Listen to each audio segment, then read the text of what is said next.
MP में विधानसभा चुनाव से पहले सीएम शिवराज सिंह चौहान ने ओमकारेश्वर में आदि गुरु शंकराचार्य की 108 फीट ऊंची प्रतिमा का लोकार्पण किया है। और इसी पर बात करने के लिए हमारे साथ जुड़े हैं भाजपा प्रवक्ता पंकज चतुर्वेदी और कांग्रेस प्रवक्ता जयेश गुरुनानी। देखिए, मुझे लगता है कि ये विषय विधानसभा चुनाव का विषय नहीं है।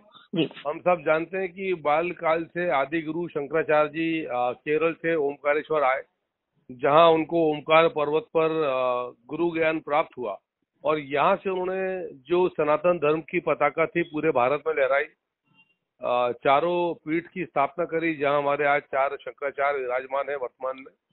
और जिस प्रकार सनातन को लेकर उन्होंने जो एकात्म मानववाद का सिद्धांत स्थापित किया, इसलिए स्टेचू का नाम है स्टेचू ऑफ वननेस, एकात्मता की मूर्ति।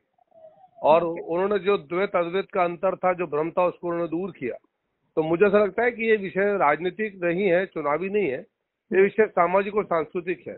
और देश में इस समय आवश्यकता है सांस्कृतिक पुनरुत्थान की, सांस्कृतिक मूल्यों की संरक्षण की। तो साधुवाद है मुख्यमंत्री शिवराज जी को कि उन्होंने ओमकार पर्वत पर ओमकारेश्वर में, जहां बाल्यकाल से भगवान शंकराचार्य जी ने दीक्षा ली, शिक्षा ली और फिर सनातन धर्म का प्रचार प्रसार पूरी दुनिया में किया, तो वहां यदि हम उनके बाल स्वरूप को याद करें, क्योंकि यदि आप उस प्रतिमा को देखेंगे तो 108 फीट की वो प्रतिमा है, बहुत दूर से नजर आती है। और 75 फीट पर आप जाएं तो वहाँ आदि गुरु शंकराचार्य की शरण है। और जैसा उनका बाल स्वरूप था दीक्षा के समय, जिस प्रकार वो आए थे, वैसी कल्पना थी, उस कल्पना के आधार का चित्रण किया गया। तो विषय चुनावी नहीं है, राजनीतिक नहीं है, लेकिन सांस्कृतिक सशक्तता का एक बड़ा उदाहरण है। और इस समय जब सनातन को लोग खंड खंड करने की बात करते हैं और बात करते हैं कि सनातन धर्म को नष्ट कर दिया जाए, तो ऐसे में आदि गुरु शंकराचार्य की प्रतिमा, आदि गुरु शंकराचार्य का ज्ञान, उनके मूल्य और सिद्धांत निश्चित तौर पर हम सबको राह दिखाएंगे। जी, असर तो देखिए कुछ विशेष रूप से कोई असर होगा नहीं। भारतीय जनता पार्टी जरूर मुद्दों से भटकाने की राजनीति में जैसे माहिर है, तो वो अब की बार भी कर रही हैं। शंकराचार्य जी की जो प्रतिमा और जो मूर्ति का अनावरण किया गया है, तो मैं बधाई देता हूँ सभी प्रदेशवासियों को सबसे पहले तो। परंतु सिर्फ अनावरण करने से जो है काम नहीं चलता है।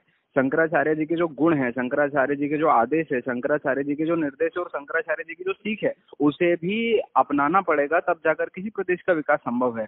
जो कि शिवराज सिंह चौहान जो है दिग्भ्रमित है पूरी रूप से। आप देखिए कि किस प्रकार से प्रदेश में हाहाकार मचा हुआ है।